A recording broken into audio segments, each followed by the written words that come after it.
네, 여러분 안녕하십니까? 사랑하는 시청자 여러분, 주민수입니다. 중동 관련된 영상을 정말 오랜만에 올리죠? 양해 부탁드리겠습니다. 그 와중에 참 많은 공부를 하다 보니까 이런 영상을 올릴 기회가 많이 없었는데요. 오늘은 현재 많은 논란이 되고 있는 우크라이나 네, 긴장이 있지 않습니까? 이것이 중동에게도 영향력을 미친다라는 얘기가 있습니다.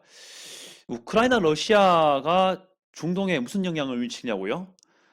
아마 꽤 영향을 미칠 것으로 보입니다. 왜 그런지를 여기서 이제 알려드릴 건데요. 특히 제가 초점 맞추는 거는 유럽 외교하고도 관련을 지어서 중동의 상황과 관련 지어서 볼 예정입니다.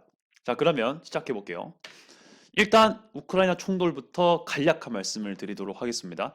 현재로서는 전면전이 일어날 가능성이 있는 거긴 하지만 아직도 그런 것은 발생하고 있지 않죠. 그리고 러시아와의 관계에 있어가지고 미국, 나토하고도 아주 복잡한 관계를 가지고 있는데요. 아무튼 여기서 말씀드릴 거는 중동 및 북아프리카에 대한 유럽의 이익에 심각한 영향을 미칠 것으로 예상이 되고 있습니다. 자, 그리고 우크라이나 문명은 균형에 달려 있다고 하죠. 서방 세계와 그리고 러시아 및 그 대륙 세력, 나름 뭐 중국 포함해서요.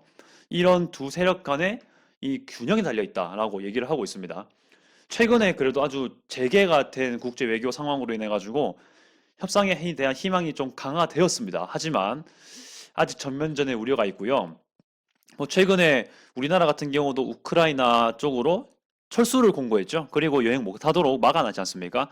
그런 것도 역시 이러한 긴장 상황을 잘 보여주고 있습니다. 우크라이나랑 사실상 이라크, 시리아와 비슷한 흡사한 외국 해외 여행 근황이 될 수 있는 겁니다. 자, 그런데 이런 상황이 오히려 대중동 유럽 외교의 새 기회가 될 수 있다라는 의견도 있고요. 그리고 반면에 중동 내 지역이 더욱더 난항을 겪을 수 있다는 의견이 있습니다. 왠지를 여러 가지 이유로 나눌 수 있는데요. 일단 첫째 주제는 아마 자원 문제일 것 같습니다. 에너지인 것 같은데 한번 살펴보도록 하겠습니다. 그리고 본 알려드리는 내용은요. 아, ECFR, European Council on Foreign Relations, 여기에 나오는 그 아티클을 가져와서 여러분들께 소개하는 겁니다. 자, 일단 결론은 중동 국가는 갑이 될 것이다라고 생각을 할 수 있는데 왜 그럴까 한번 봐야겠습니다. 예, 제가 봐도 이 평을 해주는 사람들이 좀 일리가 있습니다. 일단 에너지 차원에 있어서 뭐 나라별로 주요 천연가스랑 석유 중심으로 얘기를 해보도록 하죠. 일단 우크라이나 전쟁 만약에 발생한다. 만약에 아니면 갈등이 아주 심해진다. 러시아랑 우크라이나 사이가 더 악화되고 전쟁 분위기가 더 난다. 그렇게 되면 당연히 유럽 쪽으로는 러시아가 가스 공급을 중단할 수 있는 위험이 발생하죠. 이건 뭐 자원 민족주의하고도 약간 연관될 수 있고 자원 외교의 또 일환일 수가 있습니다. 그런데 오히려 유럽은 딴 생각하는 거죠. 러시아가 만약에 동유럽, 특히 또 소유럽까지 에너지를 막으면은 야야 중동 있잖아. 중동에 천연가스도 많이 나고 석유도 나지 않냐? 이런 생각을 하면서 유럽 국가들이 중동 외교를 강화할 수 있다. 자원 외교를 강화할 수 있을 것이다라는 의견이 있습니다. 그런데 말이 쉽지 사실 그렇게 쉽지만 않을 거라는 얘기가 또 있어서 오히려 그런 것 때문에 중동 국가들은 본인의 의사 때문에 유럽과의 외교가 달라질 수 있잖아요. 그렇다 보니까 주요 생산국, 에너지 생산국, 중동에 있는 그런 생산국들은 갑이 될 수 있다는 겁니다. 카타르 같은 경우는요, 일단 에카 천연가스가 세계 제2위를 차지하고 있습니다. 네, 그렇게 되는데, 뭐, 그러면 유럽하고 교류하면 되지 않냐 생각할 수 있는데, 문제가 뭐냐. 지금 용량이 최대라고 합니다. 지금 생산할 수 있는 아주 포텐이 아주 거의 100%까지 올라갔고요. 거의. 그리고 중요한 거는 카타르에서 생산되고 있는 LNG는 대부분 아시아로 공급이 된다고 합니다. 뭐 주로 동아시아권이 많겠죠. 뭐 한국, 일본 그런 나라로 많이 우리나라 포함이겠죠. 이런 쪽으로 공급이 많이 되고 있습니다. 그런데 미국은 어떻게든 유럽과 한 편이죠. 현재로서는 나토로서 대부분 봤을 때. 그래서 미국 같은 경우는 카타르에다가 야, 너희들 그 아시아 말고 유럽으로도 좀 수출해줘라. 이렇게 하는 상황입니다. 아무튼, 미국으로서도 카타르에 어느 정도 요구를 하고 있는 그런 상황이고요. 특히 카타르가 좀 더 이게 우위를 점할 수 있는 이유가요. 주변 국가들 중에 사우디 아랍에미리트도 역시 뭐 원유 및 뭐 LNG 생산할 수 있는 포텐이 있습니다. 그리고 생산하고 있는데 문제는 이쪽보다 훨씬 더 LNG 생산량이 많습니다. LNG가 뭐 가정용 뭐 그 에너지 여러 가지 뭐 대중교통수단 뭐 공장 돌리는데 많이 필요하죠. 그렇기 때문에 이 천연가스가 참 중요한 상황에서 카타르는 갑이 되는 겁니다. 미국의 압박 뭐 요구가 있을 수 있지만은 카타르의 선택에 따라서 어차피 유럽이든 아시아든 다 수출해 가주니까 뭐 본인의 외교적 역량에 따라 이 변화가 있을 수 있겠죠. 카타르는 참고로 자원이 아니고도요. 그 이란과 특히 그 사우디, UAE 등의 그 걸프 국가들 그 사이에서 마이웨이 외교로 유명하죠. 네, 그런 마이웨이 외교 중에 이런 자원 요소가 또 꽤 들어갈 수 있다는 것을 알 수 있는 부분입니다. 사우디아라비아는 워낙 잘 알고 계시겠지만 러시아만큼이나 러시아보다 많을 수 있죠. 원유 아주 생산이 많이 되고 있는 곳입니다. 자, 너무나 전 세계적인 수준이라 뭐 말할 것도 없고요. 보시면은 이런 식으로 파이프라인도 있고 여기 지금 회색으로 보이는 곳이 네, 전부 다 그 원유 지대죠. 참고로 카타르 잠시 다시 보여드릴게요. 여기 카타르 같은 경우는요, 빨간색 선이 그 보면은 그 내추럴 가스, 그러니까 LNG가 나오는 그런 파이프라인과 그쪽입니다. 이 보라색은 그 카타르 북동부에 있는 바다인데요. 바다의 지층에서 개발되고 있는 겁니다. 하여튼 빨간색이 그 천연가스 관련돼 있을 거라고 생각하시면 되고, 사우디 같은 경우는 이런 식으로 좀 검은색으로 된 부분 있죠. 이게 원유 지대라고 볼 수 있습니다. 그렇게 되는데요. 원유는 러시아가 당연히 원유 가격 급등시키겠죠. 전쟁 불안 속에서 더 그렇게 될 건데요.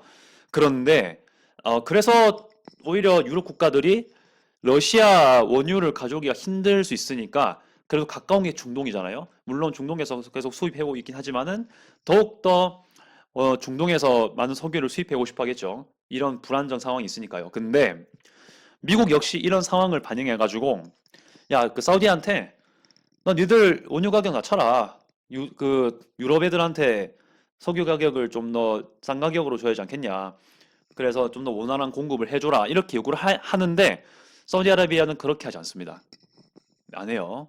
미국은 당연히 우방 국가이죠. 근데 그 요구를 하지 않습니다. 더 중요한 거는 사우디아라비아한테는 국내 사정입니다.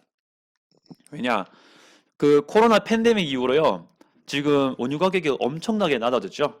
근데 급 하락했습니다. 그런데 그렇다 보니까 국가의 재정의 위기가 또 오는 것이고 또 여러 가지 사회적 문제도 발생할 수 있는 거였죠. 근데 최근에 이제 원유 가격 인상을 하고 있는데요. 왜냐하면 이것으로 인해 가지고 손실을 볼 수 있었던 revenue, 그러니까 수입이 증가되는 것이고요. 그리고 코로나 팬데믹 때문에 뭐 끊겼던 그런 경제 위기 같은 것들이죠. 네, 그런 것들 끊길 뻔했던 경제적인 그 호황들, 네, 그런 것들이 회복될 수 있는 겁니다. 네, 코로나 팬데믹으로 인한 경제 회복, 사회적 회복 이런 것들이 될 수 있기 때문에 지금으로서는 미국의 만류에도 불구하고 원유 가격을 늘리고 있습니다. 현재 인상하고 있죠. 그래서 우리나라에도 지금 보시면은 코로나 시국인데도 원유 가격이 올라가고 있죠. 사우디아라비아에서 많이 수입하고 있기 때문이죠. 그런 것들이 현재 반영이 되고 있고요. 사우디아라비아의 어떤 선택이 지금 유럽에 대한 가스 석유 공급 이런 것에 영향을 미치고 있다는 겁니다. 결국에는. 그래서 사우디아라비아 역시 아무래도 현재 그 에너지 다변화를 추구하고 있는 그런 빈살만 왕세제의 그런 정책이 있지만 그래도 아직은 석유로서는 갑이다. 이런 것들이 지금 보이고 있습니다. 그리고 알제리 보실게요. 알제리는 왜 관련이 있나 싶을 수 있는데요. 저는 지금 유럽에 관한 얘기를 하고 있죠. 예, 알제리 역시 천연가스가 많이 나는 곳입니다. 그렇죠. 여기 보시면요, 예, 여기 지금 제가 레이저 포인트 하고 있는 곳이 알제리입니다. 알제리고요. 알제리 바로 왼쪽에 여기가 그 모로코예요. 그리고 모로코 밑에 약간 이렇게 된 지역 보이죠? 선 좀 똑바른데 여기 쪽이 서사하라 지역입니다. 이쪽이 서사하라 지역이고요. 근데 이제 이 알제리 모로코가요. 서사하라 지역을 두고 많이 긴장 관계를 가지고 있었습니다. 왜냐하면 여기에 엄청나게 자원이 많다고요. 그래서 이 두 나라가 이쪽에 대한 영유권 분쟁이 심했던 그런 부분이 있습니다. 네, 그렇다 보니까 서사하라 문제 때문에 두 나라 관계가 끊겼고요. 90년대 이미 끊겼었고, 그리고 용로로 통과 못하고요.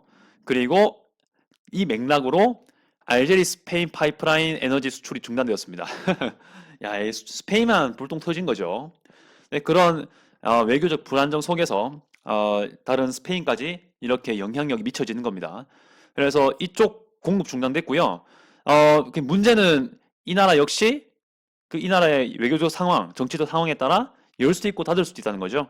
그게 그 스페인을 포함한 서유럽 지역에 특히 동유럽까지 영향력을 준다는 겁니다. 게다가 보시면은 이쪽으로 이탈리아죠, 여기 장화신 같은 나라, 이 군한 네, 군화 같은 나라 이탈리아인데 이쪽으로 파이프라인이 갑니다.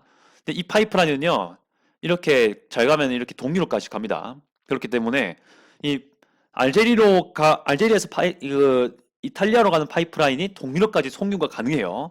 그래서 러시아로부터 천연가스의 대체 방안이 될 수 있는데요. 좀 일시적이긴 하지만 근데 이런 외교적 긴장관계 때문에 지금 차질을 빚고 있는 모습이라는 거고 알제리 역시 유럽으로 이렇게 파이프라인을 송출해주는 그런 송유해주는 그 쪽이기 때문에 이거 참 알제리도 갑이 될 수 있는 부분이죠. 일단은 네. 알제리의 외교적 상황 때문에 유럽의 에너지 공급에 영향을 미치기 때문에 그런 모습이 보여지는 겁니다. 아무튼 이로써 이제 모로코와의 관계도 역시 볼 수 있는 거죠. 자, 리비아 보겠습니다. 그러니까 리비아도 역시 알제리와 함께 북아프리카 지역인데요. 그러면은 이런 리비아 왜 나오냐 할 수 있는데 리비아도 꽤 중요합니다. 대한민국도요. 우리나라도 리비아에서 석유관 가스 설치하고 그랬었죠. 한때. 그래서 많은 노동자들이 한국에서 리비아로 많이 갔었습니다. 네, 아무튼 네, 그런 것들이 지금도 여기 리비아 내에서 석유관으로 쓰이고 있는데요. 근데 문제는 리비아는 2010년 이후로 들어가지고 이제 까다피가 물러나고 물러나고 사망했죠. 네, 처형당했죠. 네, 사망했습니다. 아무튼 그래서 오히려 또 다시 리비아 정부가 생겼고 또 거기서 나오는 독립단체가 생겼습니다. 그래서 정치적 불안정이 심하고요. 분쟁도 위협이 큽니다. 근데 문제가 뭐냐? 지중해권의 영향력이랑 그 지브롤터를 통해서 대서양으로 나가고 싶어하는 러시아가 있죠. 러시아가 시리아도 당연히 거기에 맥락에 있고요. 리비아도 거기 맥락에 있습니다. 그렇다 보니까 리비아 동부 특히 여기 지금 리비아 동부 같은 경우는 그 LNA 리비아 국민군이 거의 뭐 영향력을 미치고 있거든요. 그러니까 지금 새롭게 구성된 리비아 통합정부에서 나오는 거예요. 그래서 리비아 서부인 정부군 그리고 통합정부 세력과 달리 군벌로 나눠져 있는데요. 문제는 여기가 역설이요. 여기가 더 석유가 훨씬 많습니다. 석유랑 그 가스라인이 천연가스가 훨씬 많습니다. 그래서 여기를 잘 차지했어. 벵가지에 주도를 두고 있는데 참고로 그 리비아 서부에 있는 정부 세력은 트리폴리에 있습니다. 아무튼 러시아가 동부를 눈독 보고 있습니다. 그래서 여기에 있는 세력과 결합을 하고 그리고 여기 있는 유전을 통해서 러시아가 이권을 차지하면 유럽 에너지 전달이 당연히 방해가 되겠죠. 물론 서부도 있긴 하지만 동부가 훨씬 더 많습니다. 네, 그런 것들이 영향력이 될 수 있다. 즉 리비아는 뭐 의도적으로 유럽을 막겠다 뭐 그런 건 아닐 수 있겠지만 그래도 리비아의 정치적 상황 리비아에 개입되고 있는 어떤 서방 세계 뭐 러시아 및 여러 가지 강대국의 상황 그런 것들이 유럽 공급에 영향력을 미친다는 겁니다. 예, 어쩔 수 없이 불가피한 갑이 되는 그런 느낌이죠. 참 어려운 상황입니다. 그래서 이런 주요 나라들이 에너지 차원에서 중동은 예, 그 유럽 지역에 대한 갑이 될 수 있는 기회가 있다는 겁니다. 그래서 어떻게 되는 걸까요? 다음 영상에 계속됩니다. 네. 그 외교도 상황 때문에 이런 자원 상황 때문에 어떻게든 이 유럽 국가들은 아까 말씀드린 중동 국가들 대표적인 예를 들었죠. 카타르, 사우디아라비아 그리고 뭐 알제리, 리비아 이런 나라들을 통해서 자원 외교를 더욱더 몸부림칠 것이라는 의견이 있습니다. 그게 출처로 보여드렸고요. 등 앞으로도 그렇게 될 전망일 것이고 저도 거기에 동의를 합니다. 유럽은 어떻게든 러시아가 이 자원을 막을 것을 예상하고 있기 때문에 그래서 거기에 대한 대체 방안이 필요하기 때문에 중동 국가의 입지가 올라갈 수밖에 없는 미국도 요구하는 게 있죠. 요구하는 걸 보니까 중동의 입김이 그래도 아직 남아있는 그런 상황이란 겁니다. 자, 더군다나 한마디만 더 해드리면요.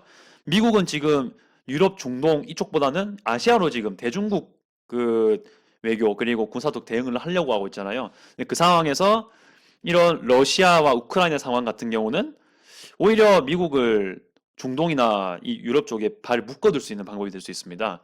자연스럽게 이런 유라시아 강대국의 역할 때문에 어떻게 보면은 미국이 이 중동, 특히 중동 국가와의 관계를 끝까지 최소한 이상으로는 유지할 수밖에 없는, 네, 완전히 발을 뺄 수 없는 그런 입장이 되는 거죠. 참 곤란하게 되겠죠.